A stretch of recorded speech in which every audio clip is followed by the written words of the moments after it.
अब 2/3 सिट ल्याउन रासोपालाई कसैले रोक्न सक्ने देखिएन। नेपालको संसदीय इतिहासमा रासोपाले पहिलो पटक यति शक्तिशाली मताधिकार पाउँदैछ।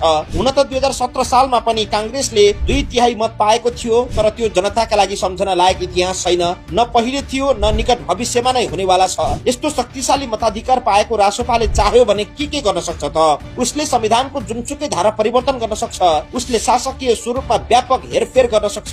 जनताले पटक्कै नरुचाएको खर्चको भारी प्रदेश संरचना नै खारेज गर्न सक्छ। उसलाई यो व्यवस्थामा झोक चल्यो भने राज संस्था नै फर्काउन पनि सक्छ, तर रासोपाको त्यो नीति छैन। प्रधानमन्त्री चयन प्रणाली नै बदलेर प्रत्यक्ष कार्यकारी व्यवस्था बनाउन सक्छ।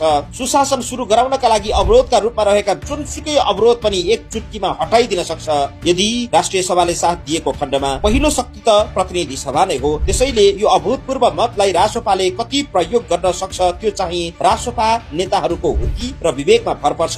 सिधै 2/3 बहुमत पुर्याउनका लागि रासोपाले 184 सिट चाहिन्छ, तर अहिलेको प्रारम्भिक परिणाम हेर्दा उसले 200 भन्दा माथि सिट ल्याउने स्पष्ट आधार देखिएको छ। यदि यस्तो परिणाम आयो भने त्यसको अर्थ के हुन्छ?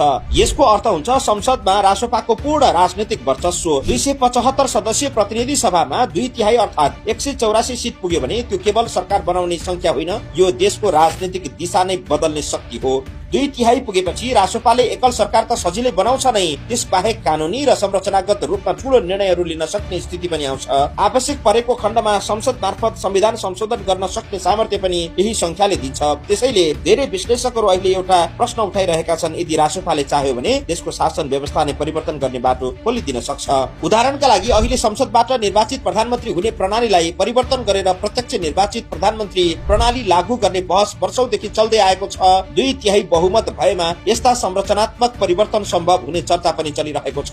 यति मात्र होइन, नेपालमा लामो समयदेखि बहस हुँदै आएका विषयहरू जस्तै संघीय संरचनाको प्रभावकारिता, प्रदेश संरचना आवश्यक छ कि छैन, राज्यको स्वरूप कस्तो हुनुपर्छ, यी सबै विषय फेरि राजनीतिक बहसको केन्द्रमा आउन सक्छन्। कतिपय समूहले संघीयता पुनरावलोकन, प्रदेश संरचना घटाउने वा हटाउने जस्ता मागहरू उठाउँदै आएका छन् भने केही समूहहरूले राज संस्था र हिन्दू राष्ट्र जस्ता मुद्दा पनि उठाइरहेका छन्। यद्यपि यस्ता कुनै पनि निर्णयहरू केवल प्रतिनिधि सभाबाट पारित गरेर मात्रै लागू हुँदैनन्। नेपालको संघीय संसदको अर्को सदन राष्ट्रिय सभाबाट पनि त्यस्ता प्रस्तावहरू पारित हुनुपर्छ। अहिलेको अवस्थामा राष्ट्रिय सभामा भने नेपाली कांग्रेस, नेपाली कम्युनिस्ट पार्टी, एमाले लगायत पुराना दलहरूको प्रभाव बलियो छ, जबकि रासोपाको प्रतिनिधित्व शून्य छ राष्ट्रिय सभामा। त्यसैले प्रतिनिधि सभामा बलियो जित आए पनि संरचनात्मक परिवर्तनका लागि राष्ट्रिय सभाको समीकरण ठूलो बाधा बन्न सक्छ। अझ स्थानीय तह र प्रदेश सभामा पनि रासोपाको उपस्थिति अत्यन्त न्यून भएकाले राष्ट्रिय सभा प्रतिनिधित्व बढाउन अर्को चुनावी चक्र कुर्नु पर्ने अवस्था आउन सक्छ। त्यसैले अहिले देखिएको जनलहरले रासोपालाई असाधारण शक्ति दिन सक्ने संकेत त दिएको छ, तर त्यो शक्तिलाई कसरी प्रयोग गर्ने भन्ने